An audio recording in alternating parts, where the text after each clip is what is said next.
Assalamu alaikum wa rahmatullahi wa barakatuh. Today we will be finishing Surah An-Nur. We will be also finishing Surah Al-Furqan and Surah Al-Shu'ara and Surah Al-Naml. We'll do a good portion of Surah Al-Naml. Alhamdulillah. Going pretty quick now, huh? Surah An-Nur is very beautiful. And I was reading Surah An-Nur today morning, and there were so many important points that I wanted to talk about. But one passage of the Quran struck me a lot, and it's very common in today's time. But before that, Surah An-Nur, Nur is something that we all know, which means light, right? And light is something that's good, right? Even logically speaking, when you look outside, Nur, there's light outside, and it makes things look nice. The opposite of Nur is Zulumat or Zulma, darkness. Darkness is something that's always bad. When you look at something, when you look outside and you look at good sceneries, it gives you a good feeling. When you're inside and it's gloomy and it's dark outside, you don't feel too comfortable. Zulumat, that's Allah Ta'ala, He refers to Nur sometimes to Nabi Sallallahu Alaihi Wasallam. Allah Ta'ala refers to Nur as Allah Himself, Allahu Nuru Samawati wal Ard. Right? Nabi Sallallahu Alaihi Wasallam is Nur. Sometimes Allah refers to the Quran as Nur. And Zulumat, Allah Ta'ala refers to misguidance, disbelief. Allahu waliyul ladina amanu yukhrijuhum min al-dhulumati ila an-nur. Allah Ta'ala is the one who takes out a person from multitudes of darkness. So many types of errors a person can be, right? And he takes him out from dhulumat and takes him to nur, one religion, one Islam. Islam is the only way of peace. So Surah An-Nur. There's a very beautiful passage. Allah Ta'ala speaks, Allahu Nuru Samawati wal Ard. I want to speak about that, but what I thought was more important today was the story of the slandering that took place between Hazrat Aisha radiallahu anha, our beloved mother, Ummul Mu'mineen. May Allah Ta'ala be pleased with her, and the people at that time that were present, and the Sahabas, there were some munafiqs that were present. So let's get a little background of the story, and I'll try to make you guys understand what I'm trying to really get at. So Hazrat Aisha radiallahu anha and Nabi Sallallahu Alaihi Wasallam, they're coming back from a battle, a ghazw. Mufassirun have mentioned it was between one of the battles between Ahzab and Hudaybiyah. So when they were coming back from the battle, in order for Hazrat Aisha radiallahu anha to get her privacy, what the people basically do is there's a cabinet, you can even say, or a carriage, and 4 people would basically hold this carriage and put it on the camel, and Hazrat Aisha radiallahu anha would be inside there, and she would be relaxing, having her own privacy, etc., etc. And this carriage would be covered from all sides. So Hazrat Aisha radiallahu anha, she went to use the bathroom. So the Sahabas, they stationed the carriage, and Hazrat Aisha radiallahu anha, she went to use the bathroom. So now when she came back, she realized that she lost her necklace. Important necklace. Some say that was a necklace that was passed down, right, from her mother. So she had very much love for that necklace. So she went to go find her necklace. She couldn't find it. Sahabas thought that she came back because she's already inside. So Sahabas already left. Hazrat Aisha radiallahu anha, she came, and so she couldn't find her necklace. So she left, and then she's like, okay, let me just go back and see what's up. She realized that they left. She came, and then she went back to the exact same place where she lost her necklace. So, in case, if anyone pass by, at least they'll realize that, she's over there. She's there, she fell asleep during the whole night time, right? She fell asleep in the morning, she was knocked out, she was sleeping. And usually in wars, what basically happens is there's always one scout member, one person that's like 3-4 miles all the way in the back, and they catch up, right? They're always in the back to see if the caravan actually left any belongings or anything important that fell, so he can give it back. So while this scout member, which was from the Sahaba, he was walking, and then he sees Hazrat Aisha radiallahu anha. So he goes and he recognized her. So what he basically did, he woke her up real quick, and then she got up, right? And then she realized this was one of the Sahabas. He quietly looked down, went ahead and left his camel so that she can go on top of the camel, and they both caught up to the caravan.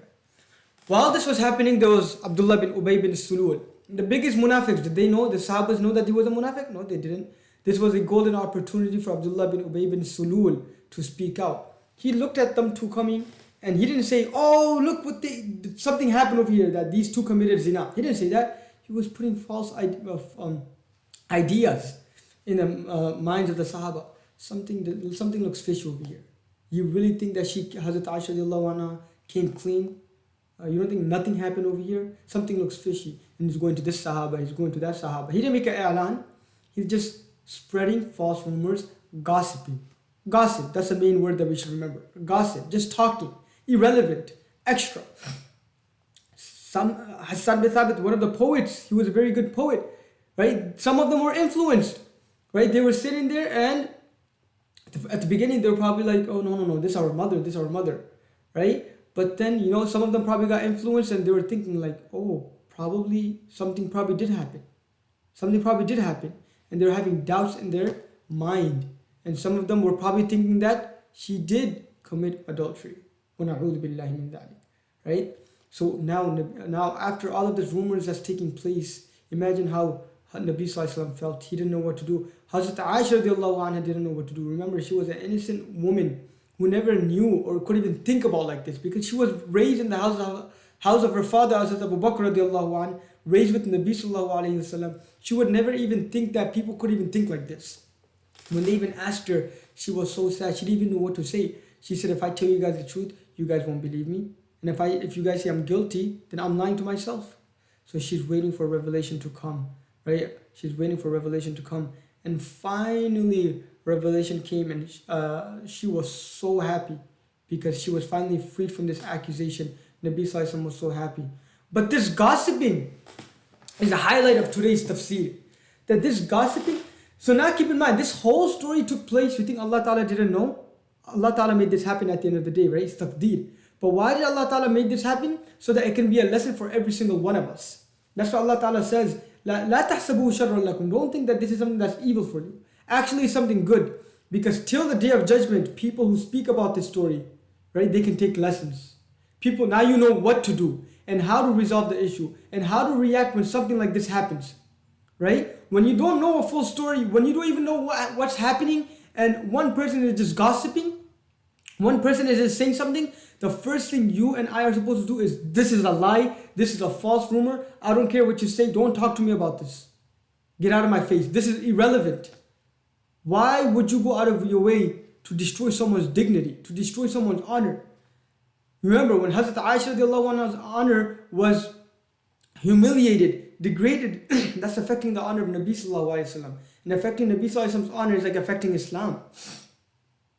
It's not just, a false rumor, and it's something that's very great. So we should all take lessons. Allah Ta'ala, when the ayah came down, Allah is saying, لَوْلَا إِذْ سَمِعْتُمُوهُ. Why is it not that when you heard these stuff, right? You should have said, وَقَالُوا هَذَا إِفْكٌ مُبِينٌ, that this is a lie.